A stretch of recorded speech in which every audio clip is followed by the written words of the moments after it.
नमस्कार मित्रांनो, ठरलं तर मग या सिरियलमध्ये काय घडले आपण ते बघणार आहोत। सायलीची पतंग अर्जुन कापतो, त्यानंतर अर्जुन कान पकडून तिची माफी मागतो। शेवळे काकू बोलतात की आता तुझ्यावर अधिकार अर्जुनचाच असणार आहे। त्यावेळेस अर्जुन बोलतो की माझ्या मनावर देखील तिचाच अधिकार आहे। त्याच वेळेस येतात आणि बस झालं सायली, आता स्पर्धा झाली ना, चल आता फक्त मी कॉम्पिटिशन जिंकली आहे, पण तुमचा विश्वास देखील मी लवकरच जिंकेल असे मधुभाऊला अर्जुन बोलतो। वाले दुल्हनिया ले जाएंगे मधुभाऊ असं अर्जुन बोलतो। सर्व चाळीतले लोक शिट्ट्या आणि टाळ्या वाजवतात। लीला असते आणि खुश असते। तन्वीची तरफड असते, कितीही थांबवायचा प्रयत्न केला तरी तो थांबलाच नाही। घरामध्ये एक डॉक्टर असणं हा खूप मोठा तोटा आहे असं तन्वी बोलते। सायली काय सॉलिड नशीब घेऊन जन्माला आली आहे कुणास ठाऊक असं ती बोलते। इकडे कुसुम सायलीला बोलते, लहानपणापासून चांगली पतंग उडवतेस, आता मुद्दाम हारलीस ना? त्यावेळेस नाही, अर्जुनला चांगली पतंग उडवता येते असं ती बोलते। आणि वड्या एवढ्या चाळीवाल्यांना वाटायच्या आहेत का असं ती बोलते। वड्या कशा देऊ याबद्दल ती आयडिया लढवत असते, पण तिला अचानकपणे सुचतं की विजेत्यांना काहीतरी गिफ्ट भेटलं, त्याच्यामध्ये आपण हे मिक्स करून देऊयात। तन्वी नवे कपडे देऊन सर्वांना खुश करण्याचा प्रयत्न करते। या वर्षीची संस्कृत सर्वांनी गोडी साजरी करूयात असं तन्वी बोलते। कुणीतरी मेल्यासारखं वाटतंय आणि या घरातील पनोती गेली तर सर्वांनी खुश का नाही व्हायचं? तन्वी गिफ्ट देते आणि जोरात आपण संस्कार साजरी करावं असं बोलते। समोर नाटक करता करता माझा खूप खर्च झाला असं तन्वी मनात विचार करते। खर्च झाला आहे तेवढा अर्जुनकडून मी वसूल करेल असं ती मनात विचार करते। गिफ्टच्या बॅग मध्ये सायली वड्या टाकते।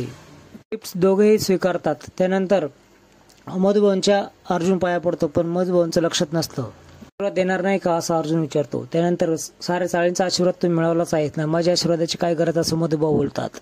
झाली संक्रांत, आता जाऊ शकतोस का? 26 जानेवारी करूनच जायचं आहे असं विचारतात मधुभाऊ। वजात अर्जुन बोलतो, तुम्ही म्हणत असाल तर मी इथेच राहतो। गिफ्ट घेऊन जाताना त्याला तिळाच्या वड्या त्याच्यामध्ये दिसतात।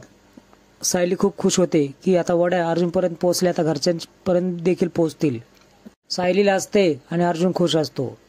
मधुभाऊ बघतात आणि सायली कुसुमच्या मागे जाऊन लपते। जाताना मात्र अर्जुन तिच्याकडे बघतो आणि सायली देखील त्याच्याकडे बघतच असते। तुमच्या घरी तिळगुळ वाटपाचा कार्यक्रम चालू असतो।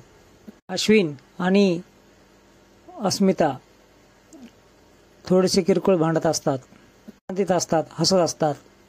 पूर्ण आजी प्रार्थना करते की माझ्या घरातलं असं वातावरण असंच राहू दे। इतक्यात अर्जुन तिथे येतो।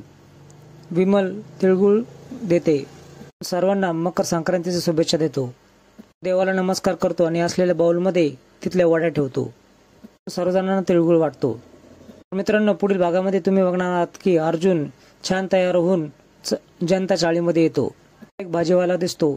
तो भाजीवाला म्हणतो, तुमचे सगळं भाजीपाला मी विकत घेतला आहे, पण त्याच्या बदल्यात एक काम करावं लागेल। तो एक चिठ्ठी लिहितो आणि त्या घरामध्ये द्यायची आहे असं खुणवतो। सगळी भाजी तुमच्यासाठीच आहे असं तो भाजीवाला सायलीला बोलतो आणि टोपली तिथे ठेवून निघून जातो। तिला ती चिठ्ठी दिसते, जी फ्रेश आहे, पण तुमच्या चेहरे इतकी फ्रेश नाही। पण तुमचा चेहरा मला दिसत नाही, तोपर्यंत माझा दिवस फ्रेश कसा होणार? चिठ्ठी वाचून सायली खूप हसते।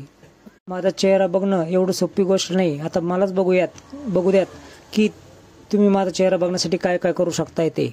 ती खिडकी बंद करून घेते। झाडाखाली तिची वाट बघत बसलेला असतो। मित्रांनो, तिचा चेहरा बघण्यासाठी अर्जुन काय काय प्रयत्न करेल